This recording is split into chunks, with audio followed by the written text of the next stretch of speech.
तो आज के शनिवार के सत्संग में आप सब भक्तों का स्वागत है। तो हम आज जैसे हर सत्संग में इस सुंदर व्यक्ति के बारे में सुनते हैं,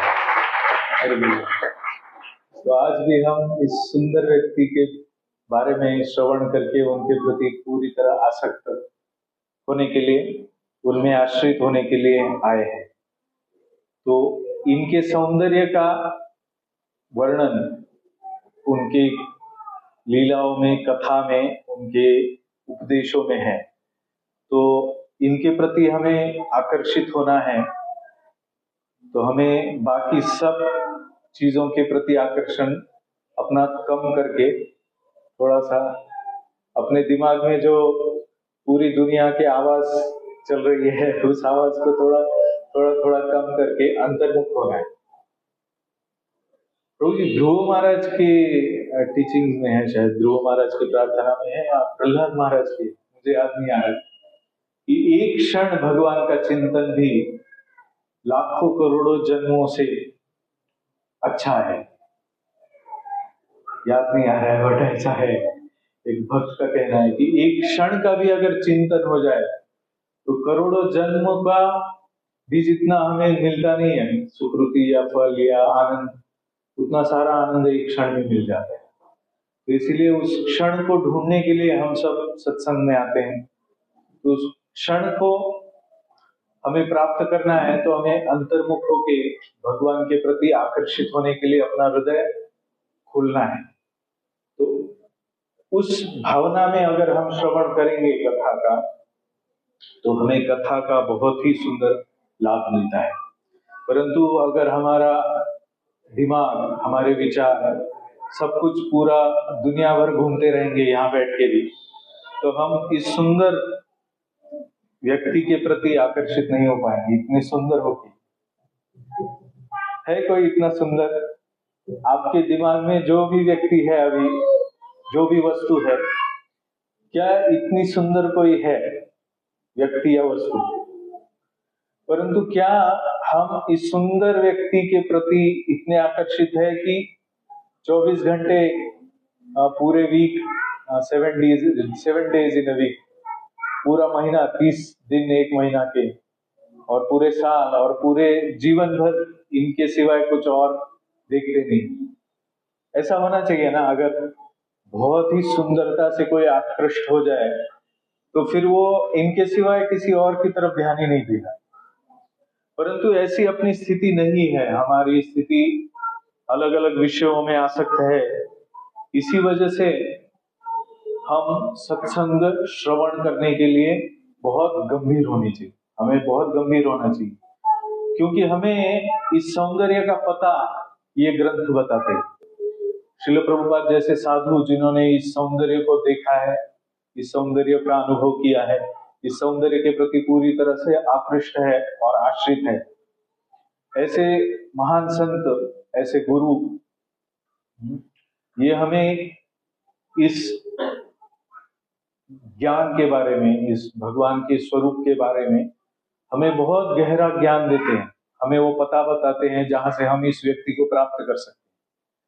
तो ऐसा ही पता परम श्रील प्रभुपाद कहते थे कि आपको पता है कि कौन है पूर्ण पुरुषोत्तम भगवान, कौन है, उसका नाम क्या है, उसका पता क्या है, वो कहाँ रहता है, उसे कैसे फोन लगा सकते हैं, उसके साथ बात कैसे कर सकते हैं, उसका एड्रेस क्या है, क्या आपको पता है वो एड्रेस? पाश्चात्य देश में जब प्रचार करते थे प्रभुपाद तो ऐसा पूछते थे।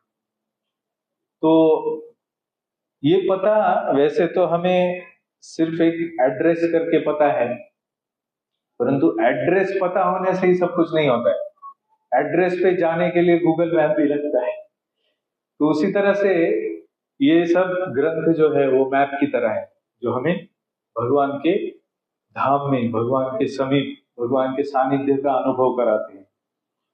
तो इसी तरह से इस 7वें अध्याय में, जिसका नाम भगवत ज्ञान है, इसमें इससे पहले जो श्लोक हुआ था, बहुनाम जन्मनाम अन्ते ज्ञानवान माम प्रपद्यते वासुदेव सर्वमिति समात्मा सुदुर्लभ। अनेक जन्म जन्मांतर के बाद जिसे सचमुच ज्ञान होता है वह मुझको समस्त कारणों का कारण जानकर मेरी शरण में आता है। ऐसा महात्मा अत्यंत दुर्लभ होता है। तो इतना आसान नहीं है। अगर दूसरे एंगल से देखें तो जन्म जन्मांतर होने के बाद अगर कोई सही ज्ञान को प्राप्त होता है, भगवत ज्ञान को प्राप्त करता है, तो ही वो भगवान को पूरी तरह से शरणागत होता है। प्रपद्यन्ते और वासुदेव सर्वमिति, उसके लिए वासुदेव भगवान सर्वस्व है। सर्वस्व मतलब ऐसी वस्तु या ऐसी व्यक्ति जिसको अगर हम खो दें तो हमारे जीवन में कोई अर्थ ही नहीं रहता। ऐसा कभी होता है ना कि कुछ हम अपने बहुत नजदीक के व्यक्ति को खो देते हैं और उसके बाद जीवन पूरा शून्य लगता है। अपना मोबाइल अगर चोरी हो गया तो जीवन पूरा शून्य लगता है। शून्य ही तम जगत सर्वम, मोबाइल भी रहेगा नहीं। तो इस तरह से अपना जो आकर्षण है वो इतनी सारे विषयों में है कि हमें ऐसा लगता ही नहीं कि हम भगवान कृष्ण से विलग, उनसे दूर किसी ऐसे जगत में पहुंच चुके हैं जहाँ पे सब दुखी दुख है। ऐसे हमें लगता नहीं। तो ये सब अनुभूति होने के लिए भगवान बोल रहे हैं वासुदेव सर्वमिति बहुनाम जन्मनामन्ते। ये ऐसा भगवान ही मेरे सर्वस्व है, ऐसा ज्ञान का स्तर प्राप्त होने के लिए बहुत जन्म लगते हैं।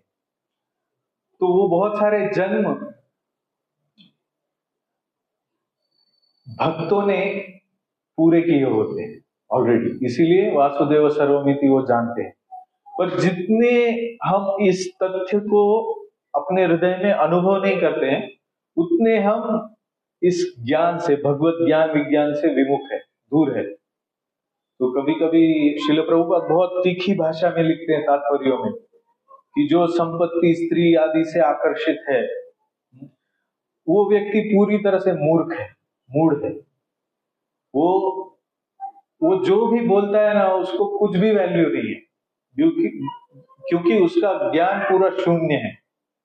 तो ज्ञान परिपूर्ण होने की परिभाषा यहाँ पे भगवान करते हैं। उसके आगे का श्लोक आज से शुरू हो रहा है। तो आज 3 श्लोक प्रभु जी ने मुझे दिए हैं, उनका आशीर्वाद लेके कुछ बोलने का धाड़स करता हूँ। श्री दामाचरण प्रभु शुद्ध भाव प्रभु जी है, उनके सत्संग आशीर्वाद से जो कुछ मिला है उसी से कुछ बोलने का धाड़स कर रहा हूँ। तो उनका आशीर्वाद, आप सबका आशीर्वाद बहुत आवश्यक है, क्योंकि श्रोता और वक्ता दोनों का परस्पर संबंध इस भक्तिमय सेवा में, श्रवण कीर्तन की सेवा में जुड़ता है और उनके परस्पर प्रेम संबंध से ही कथा बहुत सुंदर होती है। नहीं तो अगर सुनने वाले नहीं है ठीक से तो कथावाचक, कथाकार कुछ कथा ठीक से नहीं कर सकता। संत तुकाराम महाराज बोलते हैं, हे भगवान, आपका भगवतपन या आप भगवान हो क्योंकि हम भक्त हैं, इसलिए आप भगवान हो, ऐसे बोलते हैं। नहीं तो आपको अगर भाव देने वाला कोई नहीं है, तो आपको भगवान मानने वाला कोई नहीं है, तो वहां पे आपका क्या महत्व है। ऐसा हम देखते हैं भौतिक जगत में भगवान को महत्व न देने वाले व्यक्तियों में सब आनंद, पार्टी और बहुत कुछ होता रहता है। लोग पिक्चर देखते हैं, एंटरटेनमेंट के अनेक सारे साधन हैं, लोग बहुत सारी क्रियाएं करते हैं, पार्टियां करते हैं, उसमें भगवान कृष्ण का किसी को कोई भी लेन देन नहीं होता। तो वहां पे भगवान कृष्ण को भगवान मानने वाला कोई नहीं है, या उस भगवान मानने की चेतना को लुप्त कर चुके हैं उस सराउंडिंग में, उस वातावरण में, तो वहां पे कृष्ण भावना का कोई स्थान नहीं है। उसी प्रकार अगर कीर्तन या प्रवचन या ये कथावाचन करने वाला कथावाचन कर रहा है पर सुनने वाले का कुछ ध्यान ही नहीं है, तो फिर वो कथा ठीक से नहीं होती। इसलिए कथावाचक और कथा श्रवण करने वाले श्रोता, इनका पूर्ण ध्यान कथा में होना चाहिए। तो आज का ये श्लोक है कामैस्तैस्तैर्हतज्ञानाः प्रपद्यन्तेऽन्यदेवताः तं तं नियममास्थाय प्रकृत्या नियता स्वया। इसका अर्थ और तात्पर्य मैं पढ़ता हूँ। अर्थ और तात्पर्य श्रील प्रभुपाद के द्वारा। जय श्रील प्रभुपाद। बहुत ध्यान से सुनिए। जिनकी बुद्धि भौतिक इच्छाओं द्वारा मारी गई है वे देवताओं की शरण में जाते हैं और वे अपने अपने स्वभाव के अनुसार पूजा के विशेष विधि विधानों का पालन करते हैं। तात्पर्य, जो समस्त भौतिक कल्मश से मुक्त हो चुके हैं वे भगवान की शरण ग्रहण करते हैं और उनकी भक्ति में तत्पर होते हैं। जब तक भौतिक कल्मश धुल नहीं जाता तब तक वे स्वभावतः अभक्त रहते हैं, किंतु जो भौतिक इच्छाओं के होते हुए भी भगवान की ओर उन्मुख होते हैं वे बहिरंगा प्रकृति द्वारा आकृष्ट नहीं होते।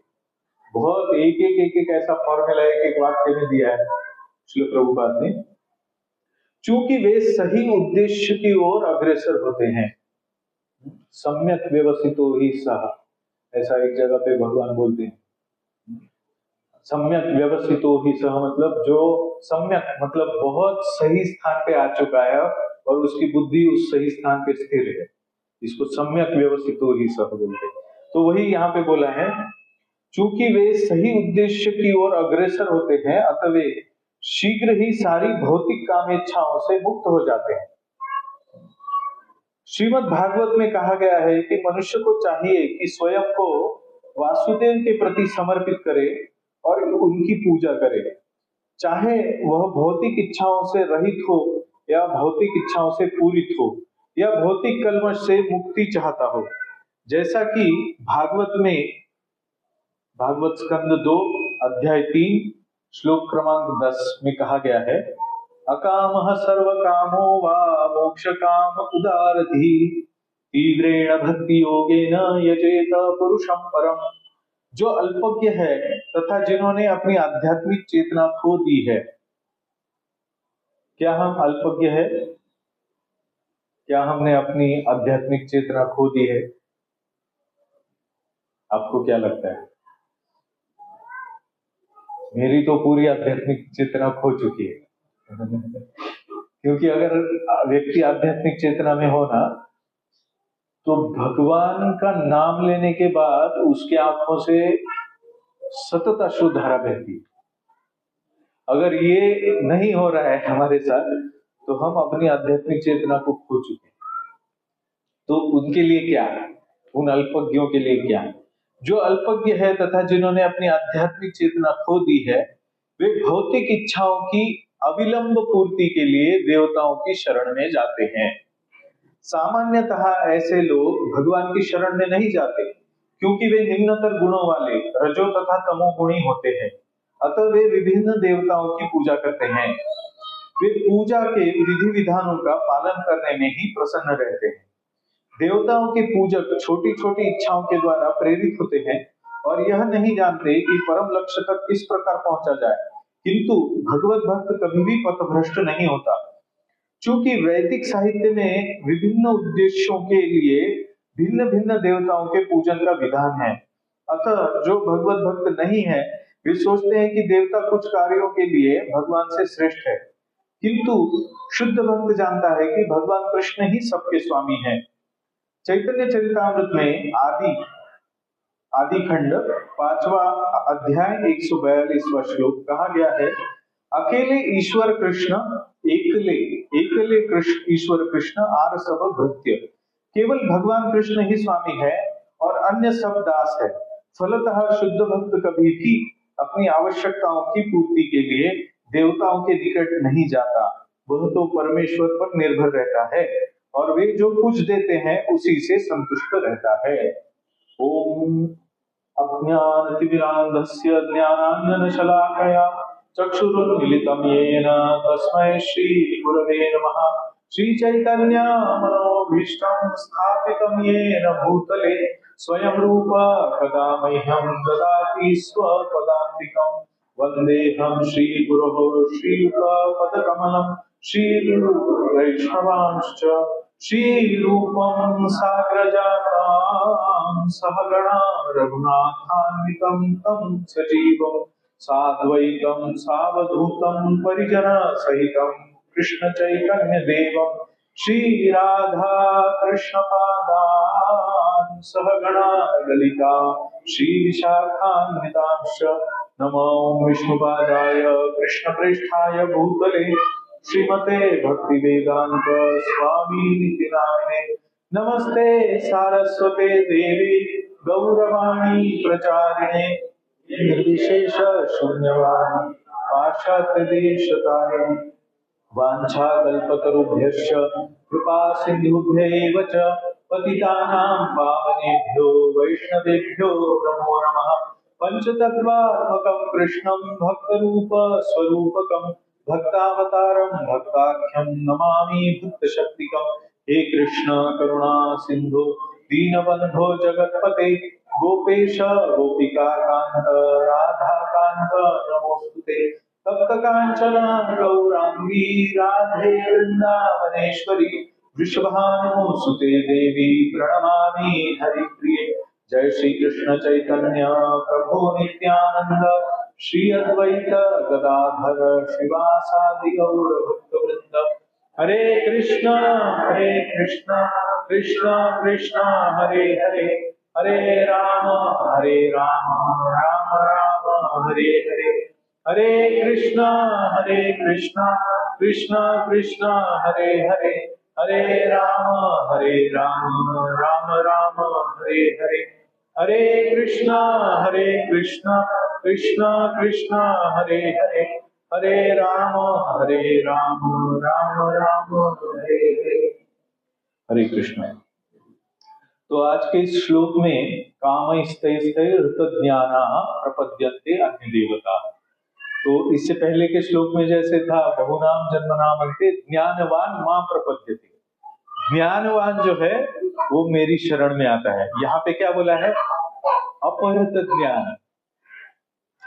एक कारण है कि लोग भगवान कृष्ण की शरण में क्यों नहीं जाते?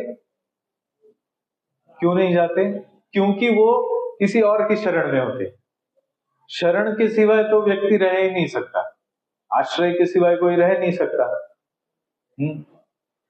अभी आप जो बैठे, ये उदाहरण मैं बहुत बार देता हूं कि आप जो बैठे हैं धरती माता का आश्रय लेके बैठे,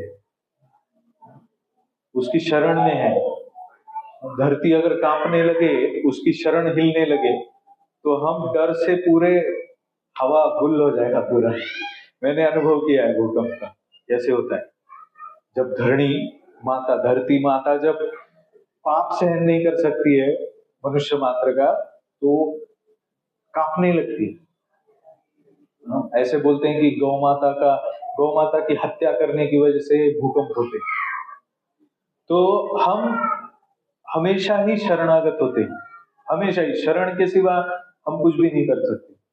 अगर व्यक्ति कोई बोलता है कि मैं किसी की शरण में नहीं, मैं अकेला अपना एंजॉय कर रहा हूँ, मैं बहुत एक बड़े बाप का बेटा हूँ, मुझे बिस्तर पे सब मिल जाता है, मैं खाते पीते रहता हूँ, सोते रहता हूँ, आराम करता हूँ, एंटरटेनमेंट करता हूँ, मैं किसी भी शरण नहीं लेता, वो मूर्ख व्यक्ति ये नहीं जानता है कि वो इंद्रिय विषयों की शरण में है और वो सारे इंद्रिय विषय उसे डुबाने वाले हैं, क्योंकि वो मर्त्य है, तो वो मृत्यु की शरण में है। ये भ्रम की वजह से व्यक्ति सोचता है कि मैं किसी की भी शरण में नहीं। तो अभी भगवान बोल रहे हैं कि मेरी शरण में जो आता है वो ज्ञानवान है, इसीलिए आता है। बहुत जन्मों जन्मों से ज्ञान प्राप्त करके ही मेरी शरण में आया। परंतु इसमें एक बाधा हम देखते हैं।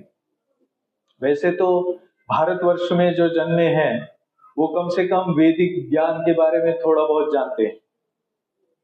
बहुत सारे तो जगत में लोग ऐसे हैं जो वैदिक ज्ञान के से विमुख है। वैदिक ज्ञान में हमें पता चलता है, वेदों में हमें पता चलता है कि अलग अलग देवी देवता है। थोड़ा सा ज्ञानवान व्यक्ति ये जानता है कि भगवान ने ये सृष्टि बनाई है और देवी देवता जो है वो इस सृष्टि के संचालक है, वो मैनेजर्स है, और देवी देवताओं के बारे में वो सजग हो जाता है, थोड़ा सा ज्ञान हो जाता है उसको। परंतु वो ज्ञान भी अगर उसमें कामना है तो ये ज्ञान हरण हो जाता है। काम स्थय स्थय ऋत ज्ञान, ऋत ज्ञान मतलब जिसका ज्ञान हरा गया है, मतलब चुराया गया है। तो देवी देवताओं के बारे में जो जानता है, क्या उसके बारे में ये कहा गया है? ध्यान से विचार कीजिए। क्या जो देवी देवताओं के बारे में जानता है कि ब्रह्मदेव करके एक देवता है, शिव भगवान है, सरस्वती माता है, गणपति है, क्या सरस्वती देवी, गणपति, ये सारे जो जो इंचार्ज है एक डिपार्टमेंट के, वो डिपार्टमेंट भी वो जानता है। तो क्या उसका ज्ञान हरण किया गया है इसीलिए ऐसा बोला है?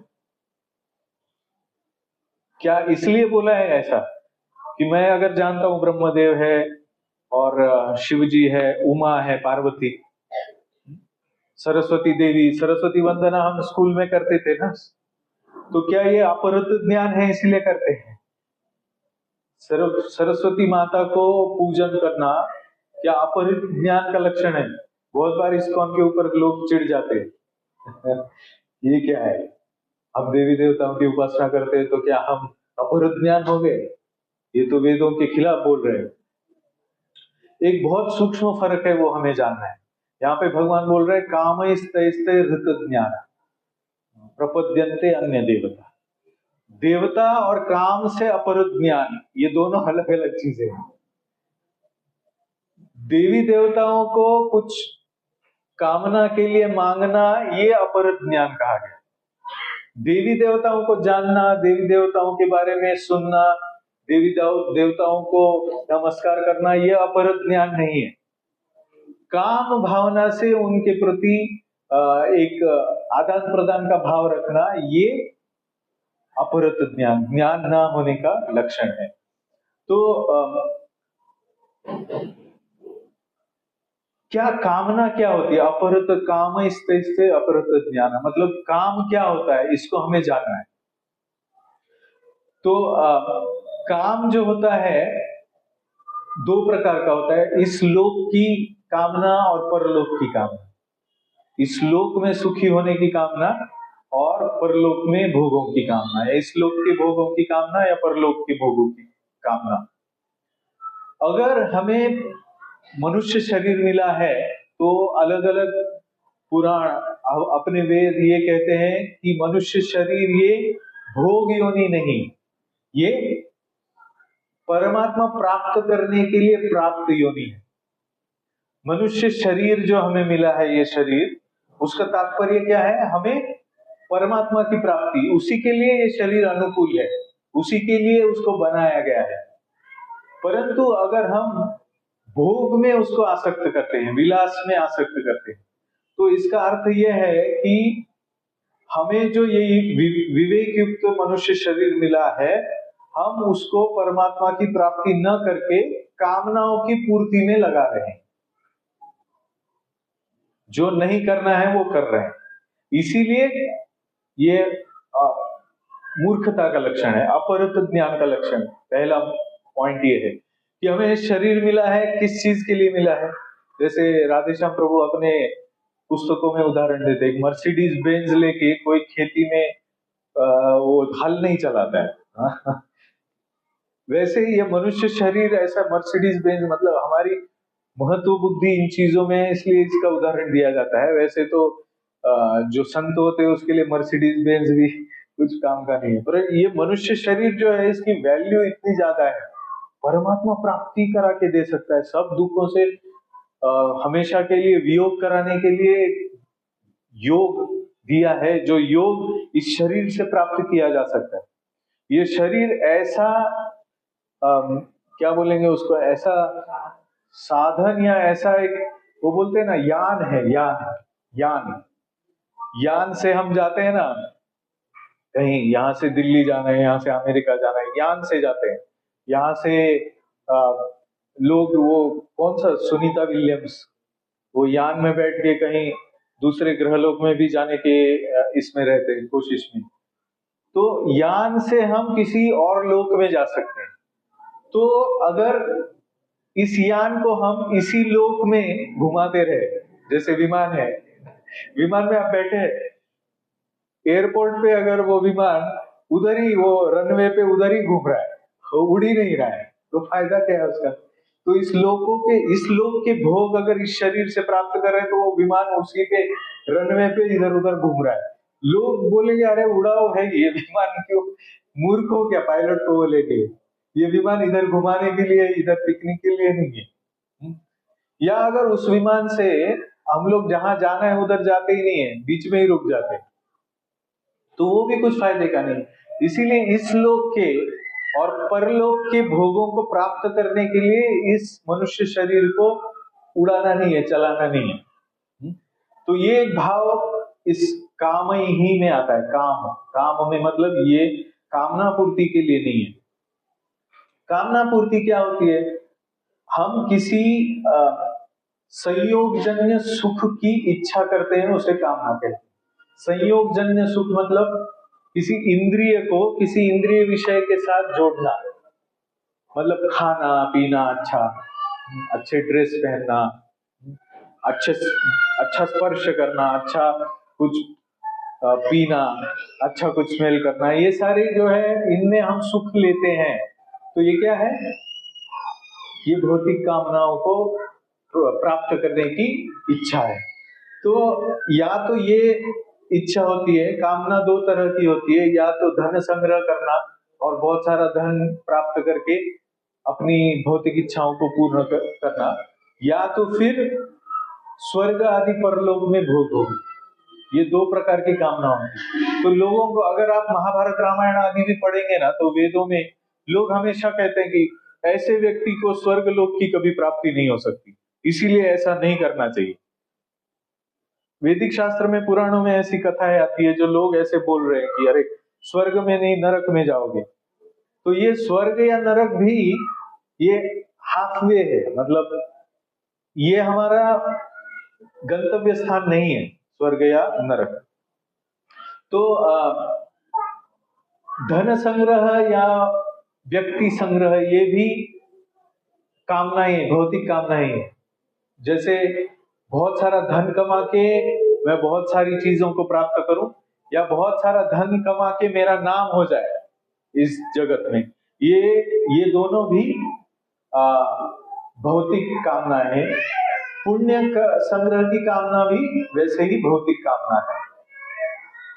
तो ये कामनाएं जो है, अगर आपको ऐसा आपने कभी महसूस किया है? एक भक्त के रूप में हमें ऐसा कहा जाता है कि हमें भौतिक इच्छाओं का त्याग करना चाहिए, इंद्रियों के ऊपर संयम करना चाहिए। तब हम तस्मात् त्वम इंद्रियाण्यादो नियम्य भरतर्षभ, भगवान बोलते हैं ना, इसीलिए तुम पहले इंद्रियों को नियमित करो। तो कभी ऐसा होता है क्या कि हम इंद्रियों को नियंत्रित करना चाहते हैं पर कर नहीं पा रहे? ऐसा होता है कि आपके इंद्रिय पूरे नियंत्रित है? एक बार चैतन्य महाप्रभु लक्ष्मी माता के लीला में गए। लक्ष्मी माता की लीला करने वाले थे, लक्ष्मी का रूप धारण करने वाले थे। तो तब वो बोलते हैं कि ये लक्ष्मी का जो रूप मैं धारण करने वाला हूं ना, ये लक्ष्मी का अगर आपको दर्शन करना है और मेरा वो रूप देखना है, उस नाटक में सहभागी होना है, तो उधर एंट्री के लिए एक कंडीशन है। क्या कंडीशन डाला था चैतन्य महाप्रभु ने? जिसके इंद्रिय पूरी तरह से संयमित है, नियंत्रित है, वही वो ड्रामा देख सकता है। तो अद्वैत आचार्य बोलते हैं फिर तो मेरा पत्ता कट हो गया। शिवास ठाकुर भी बोलते हैं मेरा पत्ता कट हो गया। इसका अर्थ क्या है? कोई भी इतने उच्च स्तर का शुद्ध भक्त भी अपने इंद्रियों के ऊपर मेरा पूरा नियंत्रण है ऐसा गर्व नहीं करता। वैसे तो उनका पूरा नियंत्रण है, भगवान में उनका पूरा, वो नित्य पार्षद है भगवान के, वो हमें सिखाने के लिए भौतिक जगत में आते हैं। उनकी इंद्रिय पूरी तरह से भगवान में संतुष्ट है, उनको भौतिक जगत में, लौकिक या पारलौकिक जगत में कोई सुख उपभोग करने की कोई इच्छा नहीं है। उनकी पूरी इच्छा समाप्त हो चुकी है भौतिक, वो पूरी तरह से भगवान से आकर्षित है। उनकी इंद्रियों को संयम करने की जरूरत ही नहीं है, उनका इंद्रियम संयमित ही है। पर वो हमें सिखाने के लिए बताते हैं कि ऐसे गर्व में मत रहो कि मेरे इंद्रिय संयमित है। तो हमें इन इंद्रियों से बहुत बच के रहने की सलाह भगवान देते हैं। भगवान बोलते हैं कि तस्मात् त्वम इंद्रियाण्याहुः, पहले इंद्रियों को संयमित करो। भगवान ये भी बोलते हैं कि प्रसादम अधिगच्छति, जो भी इंद्रियों को नियमित करता है उसको भगवान की कृपा प्राप्त होती है। तो इसीलिए इंद्रियों का नियमन ये भगवत भक्ति या योग में बहुत महत्वपूर्ण है। इसी के लिए श्रील प्रभुपाद ने भक्ति योग में हमें अलग अलग इंद्रियों के लिए अलग अलग कृति दी है, कर्तव्य कर्म दिए हैं, जिससे कि हम अपने इंद्रियों को शुद्ध कर सकें। तो यहाँ पे जो बोला गया है प्रकृत्या नियताः स्वया, इसका अर्थ बहुत गहरा है, वो हमें बहुत गहराई से जानना पड़ेगा। प्रकृत्या नियता स्वया, हम सब में इंद्रियों के प्रति एक ना एक इंद्रिय के प्रति बहुत शक्तिशाली आकर्षण होता है, जिसमें हम फंस जाते हैं। इसका वर्णन गरुड़ पुराण में भी आता है कि 5 इंद्रिय हैं, 5 इंद्रियों में से एक इंद्रिय भी प्रबल हो गया तो व्यक्ति उसमें फंस के मृत्यु को प्राप्त करता है और जन्म मृत्यु के चक्र में फंसा हुआ रहता है। तो एक प्रमाथि कथम स कथम न, हाँ, एक भी प्रमत्त है इंद्रिय तो वो क्यों नहीं मृत्यु को प्राप्त करेगी। तो जिसके पांचों के पांचों इंद्रिय उसके कंट्रोल के बाहर है, उसका तो क्या कहना, ऐसा बोला है उधर। तो ऐसी स्थिति एक नवसाधक की हो सकती है कि उसके सारे इंद्रिय उसको खींचते हैं इधर उधर, आंखें खींचती हैं, स्मेल, ये टंग सब खींचते रहते हैं, इधर आओ इधर आओ इधर आओ इधर आओ।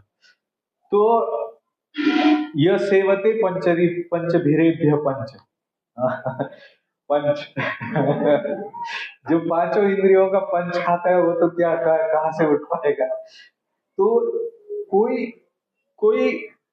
यही नहीं है, मतलब कोई स्कोप ही नहीं है, बोलो कलयुग के हमारे जैसे मूर्ख व्यक्ति को कोई स्कोप नहीं है इंद्रियों को संयमित करने का।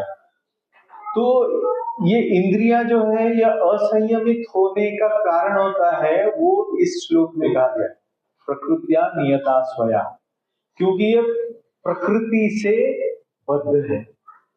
स्वया, यहाँ पे जो प्रकृत्या का ट्रांसलेशन है क्या किया गया है,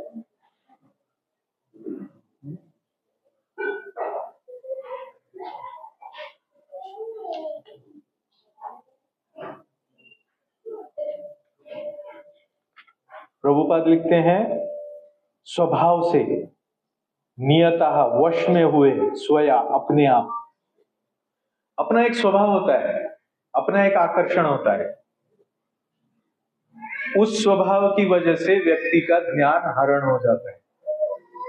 तो कामनाओं के कारण अपना विवेक, या हम जो सत्संग में आके सुनते हैं और अपना विवेक जागृत होता है, उस विवेक को हम खो देते हैं। क्यों? प्रकृति जो है व्यक्तिगत स्वभाव का वाचक है। तो व्यक्ति जो है वो परवश हो जाता है, परवश मतलब उसके अधीन हो जाता है, उस स्वभाव के अधीन हो जाता है। हम कौन है? आत्मा। पर हम किसी भौतिक स्वभाव को प्राप्त करके उस स्वभाव के वश हो जाते हैं। वो स्वभाव हमें जैसे चाहिए वैसे नचाता है, हम उस स्वभाव से अपना तादात्म्य कर बैठते हैं। मेरा स्वभाव ऐसा है, मुझे ऐसा सुनेगा ना गुस्सा आता है, मुझे वो व्यक्ति दिखता है ना ऐसा तो मेरा दिमाग घूम जाता है। इसको कहते हैं स्वभाव। तो इस स्वभाव का संघर्ष हम सब जानते हैं, पति पत्नी में स्वभाव का संघर्ष होता है, ऑफिस में स्वभाव का संघर्ष होता है, ब्रह्मचारी आश्रम में होता है कि नहीं? तो इतना बड़ा संघर्ष होता है कि इसमें व्यक्ति कभी कभी ऊब जाता है, बोलता है ये व्यक्ति के साथ मुझे रहना नहीं है, ये वस्तु नहीं मिल रही, मैं फ्रस्ट्रेट हो रहा हूँ, ऐसी स्थिति नहीं मिल रही है मुझे, मैं नहीं सहन कर पा रहा हूँ, इंद्रियों के विषय मेरे सामने आ गए तो मैं अपने आप को कंट्रोल नहीं कर सकता। ये क्यों होता है? वो प्रकृति के परवश हम हो जाते हैं, उसके वश में हम आ जाते हैं, उसके कंट्रोल में आ जाते हैं।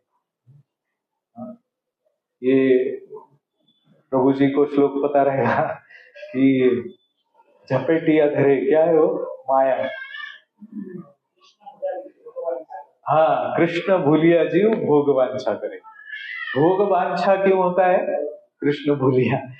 और वो फिर वो भूल गया तो उसकी आइडेंटिटी तो है, उसका कोई अस्तित्व तो है, उसका अस्तित्व माया झपटिया धरे, तो माया उसको पकड़ लेती है, दबोच लेती है, फिर उसके ट्यून पे वो नाचता है। वो क्या, मैं उसके ट्यून पे मैं नाचने लगता, वो ये वो सब क्या है।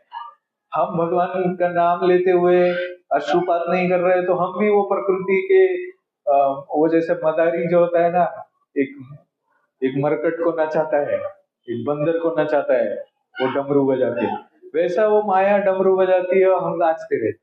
इसको बोलते हैं प्रकृत्या नियता सोया। ये जो बोला है कि बहुनाम जन्मनाम अंते ज्ञानवान, वो ऐसा ज्ञानवान व्यक्ति, महात्मा व्यक्ति ऐसा बंदर जैसा नाचता नहीं है इंद्रियों विषयों के सामने या स्वभाव के परवश होके।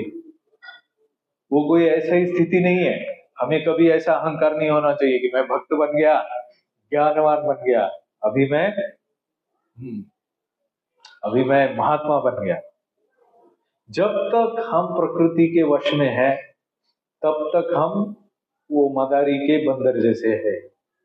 हम इंद्रियों विषयों के साथ अपना डांस करते रहते हैं, उसके प्रति आकर्षित करते हैं, रहते हैं। तो स्वभाव मूर्धनि वर्तते, व्यक्तिगत स्वभाव को कोई छोड़ नहीं सकता। या यस्य प्रकृति ही स्वभाव जनिता केनापि न त्यज्यते, ये शास्त्र के वाक्य है। इस स्वभाव में जो दोष है उनको तो मनुष्य छोड़ ही नहीं सकता। आपने अनुभव किया है कि आप किसी अनर्थ को छोड़ ही नहीं पा रहे। कभी अनर्थ का अनुभव किया है क्या? अगर ऐसा अनुभव ही नहीं हुआ है तो कदाचित हम इतने अंतर्मुख होकर भक्ति नहीं कर रहे।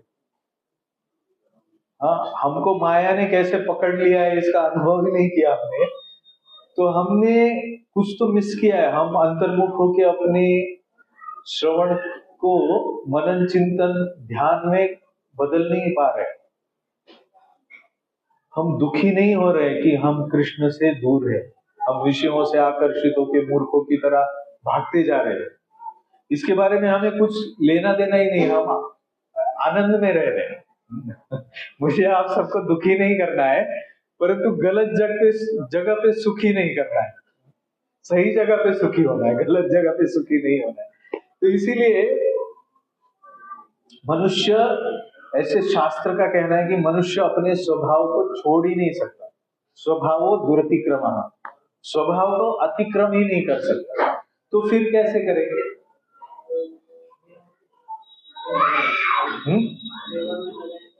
सेवा में लगाए। ओके, आप सबका क्या कहना है, क्या उपाय है? आपने सेवा करके देखा है, सेवा किया है? फिर तो सेवा करने के बाद तुरंत महात्मा, ऐसा होना चाहिए ना। सेवा किया बस तुरंत महात्मा बन गए। स्वभाव को छोड़ सकते हैं क्या? ऐसा बोला है भगवत गीता। इसीलिए भगवत गीता बहुत गहराई से समझना चाहिए व्यक्ति को, बहुत गहराई से भगवत गीता सुनना चाहिए।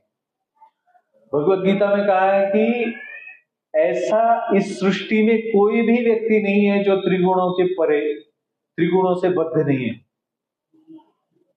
14वें अध्याय में लिखा है। तो क्या व्यक्ति एक यंत्र की तरह ही इंद्रियों विषयों के पीछे भागते रहेगा? भगवत गीता शास्त्र कह रहे हैं ऐसा। और प्रभु जी ने कहा सेवा करने से, तो सेवा किस किस ने किया और किस किस ने अनुभव किया है कि उसका वो आकर्षण फिनिश। तो सेवा किसे कहते हैं वो भी बहुत महत्वपूर्ण है।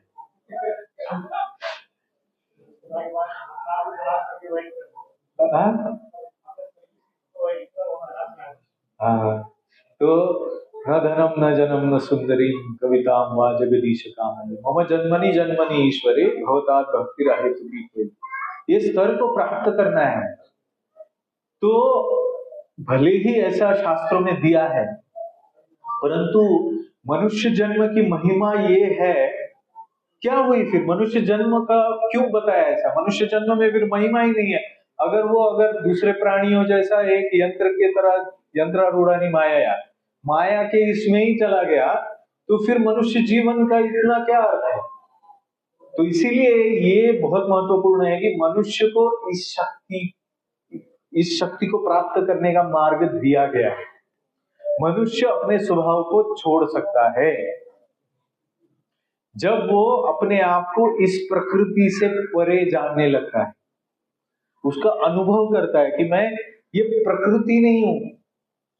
प्रकृति के परवश हो गया है ना वो, ये कंडीशनिंग बोलते हैं कभी कभी। एक बड़ा हाथी एक छोटे से खूंटी को बांध के रखा दिया जाता है। उस हाथी के पास इतनी शक्ति होती है कि वो उस चेन को, उस बंधन को उखाड़ के भाग सकता है, मुक्त हो सकता है, परंतु वो क्यों बंधे हुए रहता है?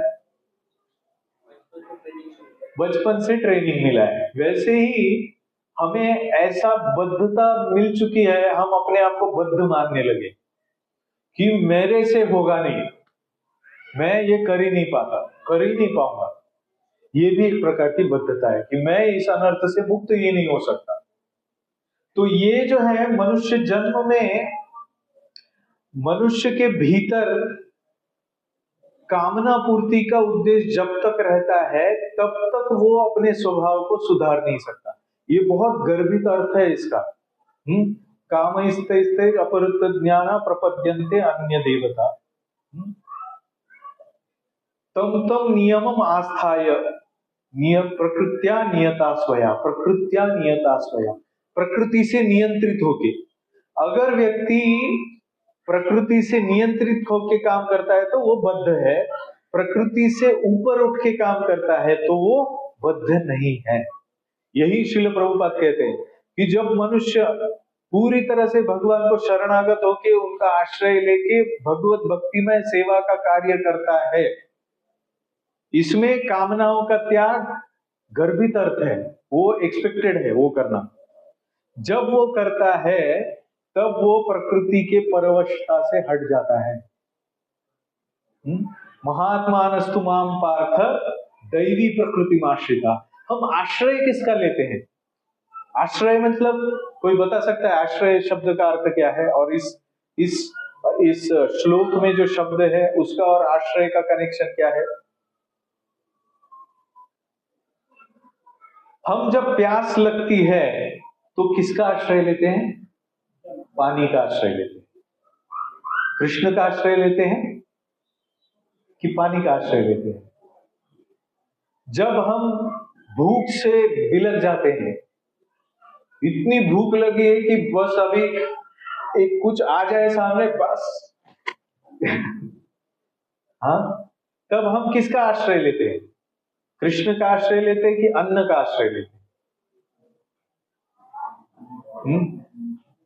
रसोहम अपसु कौन्तेय, भगवान बोलते हैं कि मैं रस का स्वाद हूं, मतलब पानी का स्वाद मैं हूं। क्या पानी पीते वक्त हम कृष्ण को आश्रय लेके पानी पीते हैं? हम इंद्रिय और इंद्रिय विषयों में पूरी तरह से खो के इस इंद्रिय विषय की तृप्ति का अनुभव करते हैं और पानी का आश्रय लेते हैं। हम कृष्ण का आश्रय नहीं लेते। इस पानी का जो रस है, वो स्वाद है, वो स्वाद कृष्ण है करके मैं कृष्ण का आस्वादन कर रहा हूं, ऐसे कोई सोचता है क्या? नहीं। ये फर्क हमें करना है। कामैस्तैस्तै हृत ज्ञाना, हमें अपना ज्ञान अपहरण नहीं करने देना है काम से। और इसीलिए उस उद्देश्य को प्राप्त करने के लिए बहुत बार व्यक्ति एक प्रपद्यन्ते अन्य देवता, अलग अलग विधियों की खोज करता है शास्त्र में से, क्योंकि शास्त्र में यह दिया गया है, वैदिक शास्त्र में। तो क्या करता है कि उद्देश्य को, कामना को मिटाने के लिए वो तम तम नियमम आस्थाय, ऐसे ऐसे नियमों को ढूंढता है, उपायों को ढूंढता है। तो कभी कभी ऐसा होता है कि प्रभु जी मैं कुछ मेरे हेल्थ के लिए, मेरे आरोग्य के लिए कुछ कर रहा हूँ, दवाई ले रहा हूँ, पर वो दवाई का असर ही नहीं हो रहा है। तो फिर कोई व्यक्ति उसे बोलता है कि क्या करो, ये एक देवता है, वो सूर्य देवता है, उसका आश्रय लो, क्योंकि सूर्य देव का आश्रय लेने के बाद आप सारे रोगों से मुक्त हो जाओगे। तो फिर उसको उपाय मिल गया, वैदिक शास्त्र का उपाय है। तो वो सूर्य देव के पास अपने प्रकृति, अपने आरोग्य के लिए जाता है। तो वो क्या, एक अमुक यज्ञ, अमुक तप आदि ऐसे उपायों को ढूंढता है। अमुक अमुक विधि, ऐसे सारे विधियों को वो अमुक अमुक दान करने से आपका ये हो जाएगा, अमुक अमुक मंत्र का जप करने से आपका वो हो जाएगा, ऐसे अलग अलग देवी देवताओं के पास वो जाता है। और उनके अलग अलग नियम, विधि निषेध होते हैं ना, यज्ञ के, देवताओं को संतुष्ट करने के विधि निषेध होते हैं। तो वो अपनी कामना पूर्ति के लिए अन्य देवताओं की शरण लेता है। इसका अर्थ क्या है, भगवान की शरण नहीं लेता, अन्य देवताओं की शरण लेता है। प्रपद्यन्ते अन्य देवता। तो कहने का तात्पर्य है कि वो कामना के लिए अन्य देवताओं के साथ एक एक्सचेंज करना शुरू करता है। वो उनको शरण नहीं जाता है, वो एक एक्सचेंज करना शुरू करता है। और वो भगवान को और देवी देवताओं को अलग भाव से देखने लगता है। ये भक्तों के लिए भी बहुत बड़ा अपराध है। वो देवी देवताओं को भगवान के साथ जोड़ के नहीं देख पाता, वो देवी देवताओं को अलग देखने लगता है कि इस पूर्ति के लिए मैं इसके पास जाऊंगा, उस पूर्ति के लिए मैं उसके पास जाऊंगा। तो ये इसका खंडन यहाँ पे भगवान कर रहे हैं कि वो देवी देवताओं को जो दूसरा ये है ना प्रभु जी, नाम अपराध, शिवस्य श्री विष्णु यह गुणनामादि सकलम धिया भिन्नम पश्येद सकलु हरिनामाहितकरः। धिया भिन्नम पश्येद, वो भिन्न पश्येद, शिव ब्रह्मा आदि देवी देवताओं को वो भगवान से अभिन्न नहीं जानता। ये जो चैतन्य महाप्रभु ने तत्व बोला है कि सारे जीव भगवान से भिन्न और अभिन्न दोनों एक साथ है, तो देवी देवता भगवान से भिन्न भी है, अभिन्न भी है। एक ही वक्त, मतलब एक ही समय पे वो भिन्न अभिन्न है। इसको अचिंत्य भेदाभेद तत्व कहा गया है। तो जो व्यक्ति काम से अपहृत ज्ञान होके दूसरे देवी देवताओं को, अलग अलग देवी देवताओं को देखता है, भगवान में उनको नहीं देखता, भगवान से भिन्न देखता है, वो अपहृत ज्ञान होता है, वो ठीक से नहीं देखता। परंतु जो भगवान का भक्त है वो सही मायने में देवी देवताओं को देखता है, भगवान के साथ अचिंत्य भेदाभेद तत्व के अनुसार देखता है। ये थोड़ा समझने के लिए कठिन है, इसके लिए गाइडेंस चाहिए, इसके लिए बहुत भक्तों के साथ इसको रियलाइज करने के लिए थोड़ा सा सिद्धांत को गहराई से जानना पड़ेगा, अचिंत्य भेदाभेद तत्व को। जैसे सूर्य और सूर्य की किरण अचिंत्य भेदाभेद है। अगर सूर्य की किरण आ जाए इस रूम में तो बोलते सूर्योदय हो गया। क्या सूर्य का उदय इस रूम में हो गया? हाँ हो गया।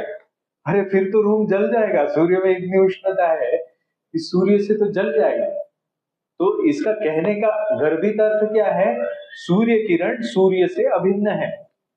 उसी प्रकार भगवान से कुछ भी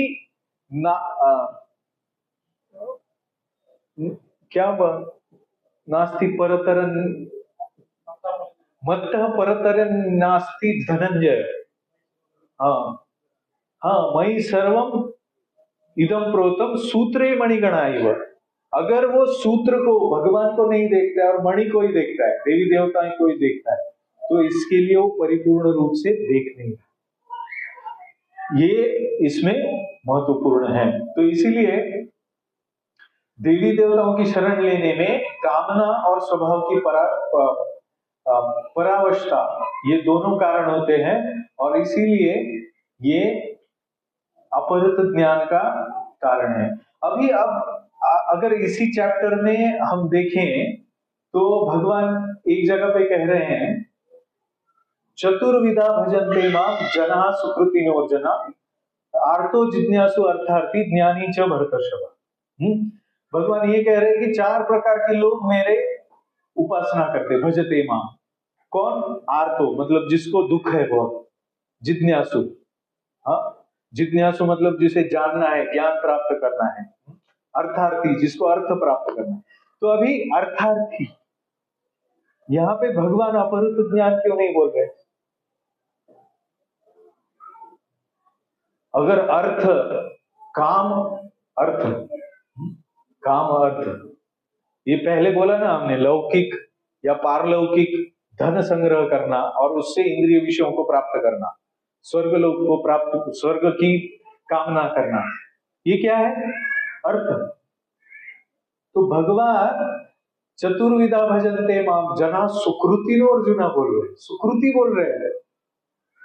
जो भगवान के पास अर्थ अर्जन करने के लिए जाता है उसे भगवान सुकृति बोल रहे हैं, और जो देवी देवताओं के पास कामना लेके जाते हैं उसको अपहृत ज्ञान कह रहे हैं।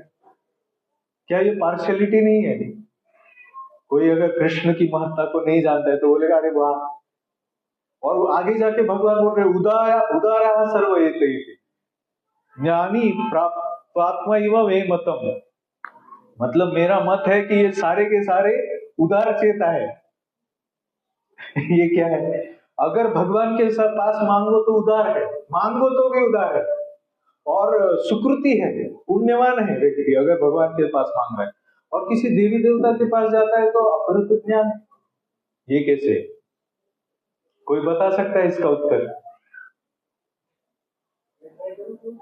क्यों ऐसा है? इसका बहुत सूक्ष्म उत्तर ये है, एक आचार्य ने कहा है कि अर्थार्थी और आर्त आदि भक्तों में भगवान की प्रधानता है, कामना की प्रधानता नहीं है। और यहाँ पे काम स्थय अपहृत ज्ञान, मतलब काम की प्रधानता है। जो महात्मा उदार चेता व्यक्ति है वो भगवान के पास जाते हैं मांगने के लिए, कभी कभी भगवान उनको देते भी नहीं है, ऐसा भी होता है, फिर भी वो भगवान को छोड़ते नहीं है। इसको कहते हैं कि भगवान की प्रधानता है, काम की प्रधानता, अर्थ की प्रधानता नहीं है, इसीलिए भगवान उनको उदार चेता हो। समझ में आया फर्क क्या है भगवत गीता के सिद्धांत के अनुसार? तो ये हमें स्वया इस शब्द का और एक अर्थ यहाँ पे कहा गया है कि स्वया का मतलब अपने अपने स्वभाव के अनुसार, अपनी अपनी इच्छाओं के अनुसार अलग अलग देवी देवताओं के पास जाता है। तो इसीलिए अपनी अपनी इच्छाएं अलग अलग है, इसलिए अपना अपना एक स्थान व्यक्ति प्राप्त करता है, उनके पास जाता है। तो माया अपहृत ज्ञान और काम स्थे ऋत ज्ञान, ये ऋत ज्ञान के 2 और फ्लेवर्स है। माया अपहृत ज्ञान कहां पे आता है?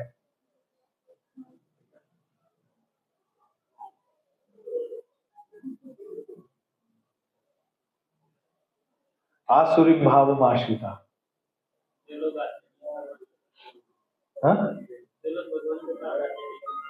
हाँ, उनकी माया ने उनका ज्ञान हरण कर लिया है, ऐसा भगवान को, जो भगवान की शरण में नहीं आता है। 4 प्रकार के लोग शरण में नहीं आते,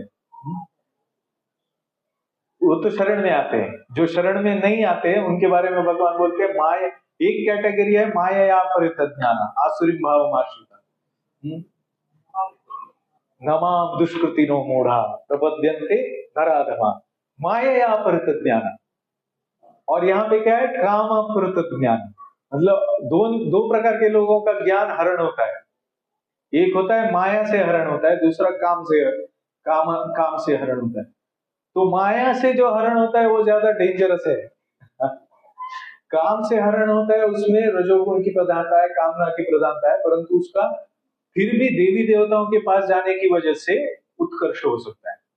परंतु अगर कोई देवी देवताओं के पास बिना कामना के जाता है, भौतिक कामना के, तो उससे उसका ज्ञान अपहृत नहीं होता है।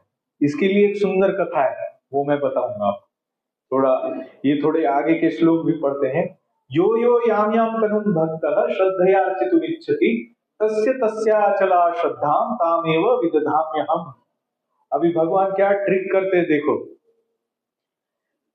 मैं प्रत्येक जीव के हृदय में परमात्मा स्वरूप स्थित हूं। बहुत महत्वपूर्ण है ये श्लोक श्रद्धा के बारे में।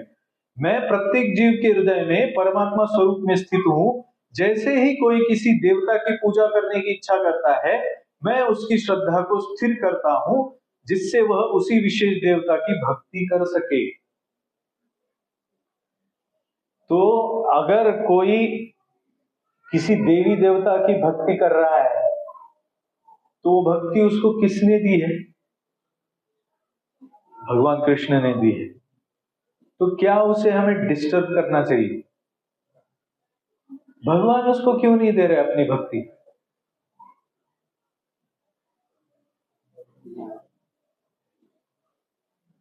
कोई अभी यहाँ पे भगवान बोल रहे हैं कि जिसका काम से हरण हो चुका है ज्ञान का, वो अलग अलग देवी देवताओं के पास जाता है। तो भगवान तो करुणामयी है ना।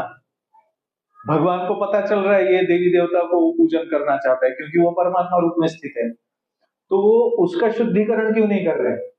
उसको क्यों देवी देवताओं के प्रति श्रद्धा उसको दे रहे हैं?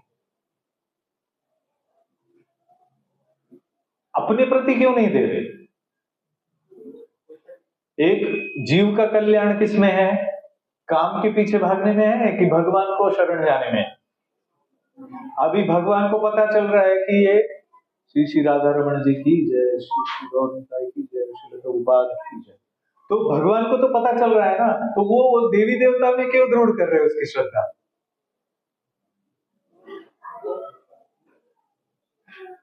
भगवान कल्याण चाहते हैं। अगर हमारा बेटा है, वो कोई गलत काम करने के लिए जा रहा है आकर्षित होके, तो हम क्या करेंगे? उसको रोकेंगे। भगवान क्यों नहीं रोक रहे? Perfect answer.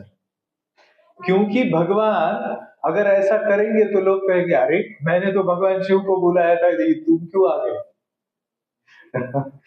क्योंकि हम इतने ऊट पटांग हो चुके हैं इतने बुद्धि, इतना हरण हो चुका है कि ज्ञान ही नहीं है हमें बिल्कुल ही। हम भगवान के ऊपर ही आरोप करेंगे, मैंने इसको बुलाया नहीं, तुम क्यों आ गए, है कि नहीं? तो इसलिए भगवान इस इंडिपेंडेंस को मान सम्मान देते हैं। ये उनकी उदारता है। जैसे अगर जबरदस्ती कोई तरुण अपने पुत्र पे जबरदस्ती करना शुरू कर दे, शास्त्र का नियम क्या है? लालयत पंचवर्षाणि दशवर्षाणि ताड़े प्राप्तेतु षोडशे वर्षे पुत्र मित्र वदाचरेत्। पुत्र को मित्र की तरह 16 साल का होने के बाद रखना चाहिए। अगर 16 साल के बाद अगर उसके ऊपर जोर जबरदस्ती करो तो वो और रिबेलियस हो जाता है। तो हम कौन है? वैसे रिबेलियस सोल्स मतलब भगवान के जगत को लात मार के इधर आए अपनी कामना तृप्ति के लिए। अभी कामना तृप्ति के लिए आए, हमारा चॉइस है। भगवान को भूलना चाहते हैं, ये हमारा चॉइस है। तो भगवान फिर भी अलग अलग देवी देवताओं को अपने कामनाओं की तृप्ति के लिए उनके प्रति श्रद्धा दे देते हैं। वो उनकी उदारता है। ये उस उदारता की वजह से वो ऐसा करते हैं, वो अन्याय की वजह से नहीं करते हैं। परंतु अगर काम आसक्त ना हो के कोई देवी देवताओं के प्रति ज्ञान का अभाव है करके शरण जाता है, तो उसका उद्धार भगवान करते हैं। ऐसी कितनी सारी कथाएं।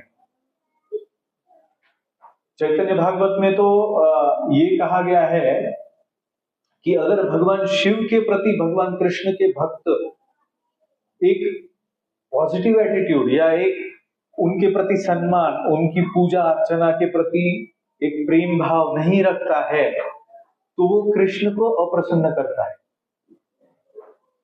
तो ऐसा नहीं है कि भगवान शिव के प्रति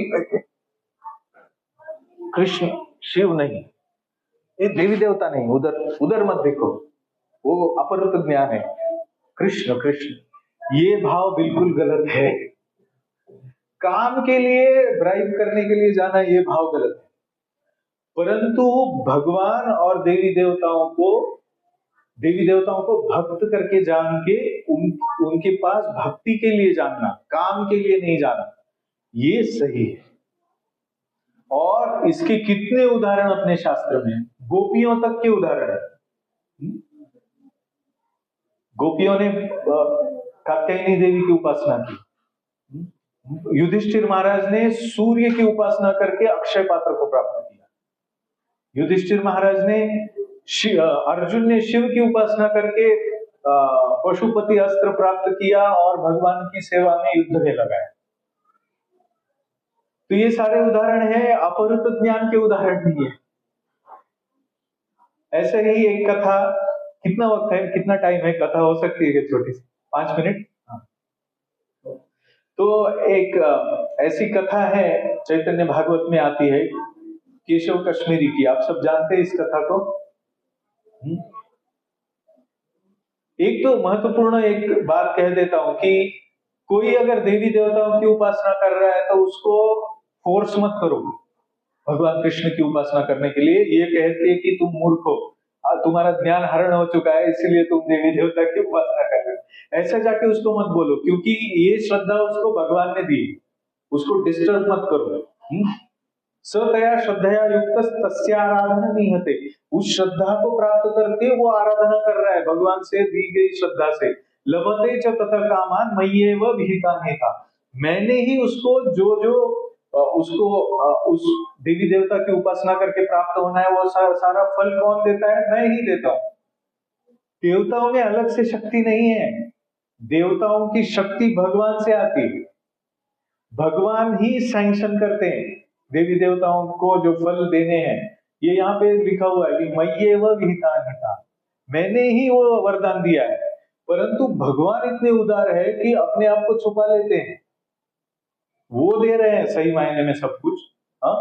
मत्त परतम नान्यत् किंचित अस्ति, उनसे अलग कुछ भी नहीं है। और दूसरा मय्येव विहितान्यथा, मैंने ही वरदान दिए। परंतु भगवान भी जिसको डिस्टर्ब नहीं करते, हम क्यों डिस्टर्ब करें उसको? हम प्रचार कर सकते हैं पर डिस्टर्ब नहीं कर सकते श्रद्धा। सही प्रचार करने से वो उच्च चेतना को प्राप्त हो सकता है, परंतु उसको निंदा नहीं करना है। देवी देवताओं के उपासक ये काम ऐसे ये देखो ये इसका अपर ज्ञान हो गया। हमारा कितना ज्ञान है? हमारा भी ज्ञान है क्या? हम भी अपरित ज्ञान है। मैं तो हूँ, आप ये भक्त है वो नहीं है, पर मैं तो अपरित ज्ञान हूं, नहीं तो मैं निर्लज्ज की तरह यहाँ जीवन का आनंद नहीं उठाता। तो इसलिए इनको डिस्टर्ब नहीं करना चाहिए। तीसरे अध्याय में भी ये बताया गया है कि इसको अनड्यू, नहीं तो क्या होता है,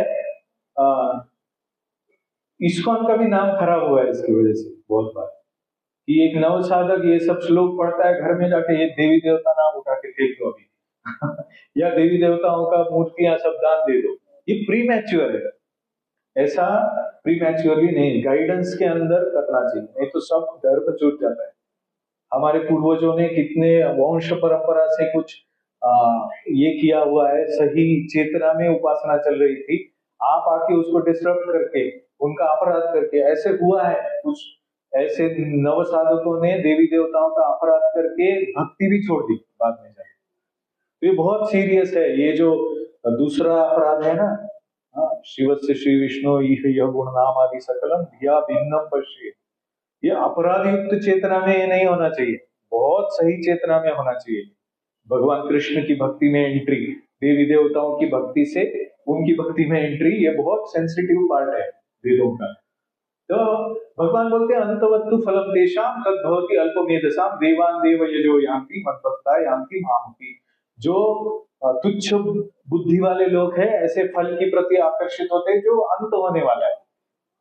आ ब्रह्म भुवनालोका पुनरावर्ती अर्जुना माम उपेत्य तु कौन्तेय पुनर्जन्म न विद्यते। जो भी फल मिल रहा है वो फल हमें देवी देवताओं से प्राप्त करने के बाद जो फल मिलता है वो एकदम टेम्पररी होता है। प्रीतम भुक्त्वा स्वर्गलोकम विशालम क्षीणे पुण्य मर्त्य लोकम विशन्ति। क्षीणे पुण्य मतलब वो पुण्य कर्म है, पुण्य कर्म का फल प्राप्त होने के बाद वो मर्त्य लोक में फिर से आ जाते हैं। इसीलिए अंतवत्तो फलम तेषाम्। देवी देवताओं की उपासना करके जो भी कामना हमारी है वो तो मर्त्य है, कामना मर्त्य है, देवी देवताओं का अस्तित्व भी मर्त्य है। तो इसीलिए उनकी उपासना ये टेम्पररी है। परंतु मैं कौन हूं? आत्मा हूं, मैं टेम्पररी नहीं हूं। तो मुझे किसकी उपासना करनी चाहिए? टेम्पररी की नहीं, मुझे मेरा उपास्य देवता, मेरी इष्ट देवता कौन होनी चाहिए? भगवान होने चाहिए। इसीलिए अंतवंतु फलम तेषां तद्भवति अल्पमेधसाम। अल्पमेधसाम फिर से कहा है कि कम बुद्धि वाले लोग। बार बार ज्ञान नहीं है, कम बुद्धि है, ऐसे क्यों बोल रहे हैं भगवान? क्योंकि जहां पे हम एक शाश्वत आत्मा जन्म मृत्यु जरा व्याधि के दुखों से बाहर निकल सकते हैं भक्ति योग की साधना करके, वहां पे हम क्या कर रहे हैं? मूर्ख व्यक्ति जैसा टेम्पररी में फंसे रह रहे हैं। इसीलिए इसको ये बोला है अल्पमेधसा। ठीक है, तो अभी एक कथा 2 मिनट में बोलता हूं। केशव कश्मीरी जो सारे जगत का विजय प्राप्त करके, दिग्विजय पंडित भी बोलते थे उनको, दिग्विजय पंडित करके हर एक जहां जहां पे जो जो पंडित है उनको हरा के आए थे, तो वो नवद्वीप में आए। अगर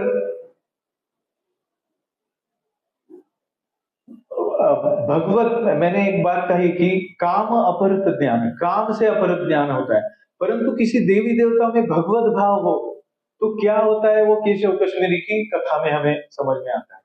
तो केशव कश्मीरी जो थे सरस्वती माता के भक्त थे। भले ही वो अपनी प्रसिद्धि के लिए, अपने पांडित्य के लिए उसकी उपासना करते थे सरस्वती देवी की, फिर भी वो भगवत भाव करते थे सरस्वती देवी में। तो जब वो नवद्वीप में आए तब वहां पे चैतन्य महाप्रभु से उन्होंने वाद विवाद किया। तो उसमें चैतन्य महाप्रभु ने उनको गंगा जी के ऊपर रचना करने के लिए बोला। तो उन्होंने एक काव्य ऐसा कहा, 100 श्लोक ऐसे उनके मुख कमल से आए कि मानो गंगा का प्रवाह हो। उसमें भी चैतन्य महाप्रभु ने उनकी प्रशंसा की और उसमें खोट निकाली। और वो खोट सुनने के बाद केशव कश्मीरी पूरे ठंडे पड़ गए, क्योंकि उन श्लोकों का अर्थ समझना भी किसी सामान्य व्यक्ति को शक्य नहीं था। बहुत पंडित व्यक्ति को भी उसका अर्थ नहीं समझेगा। और चैतन्य महाप्रभु ने उसमें खोट निकाली। उन्होंने कहा कि यहाँ पे परस्मयी पदी आपने यूज किया, वहां पे आत्मनेपदी होना चाहिए धातु। तो ये बौखला गए एकदम, और उसके बाद पूरा सब कुछ भूल गए। चैतन्य महाप्रभु ने कहा कि अभी आप ठीक है, इसको छोड़ दो और रचना करो। तो वो रचना एक शब्द भी नहीं बोल पाया। उसके बाद चैतन्य महाप्रभु ने कहा कि आप आराम से घर जाओ, थक गए हो, क्योंकि वो अपमानित नहीं करना चाहते थे।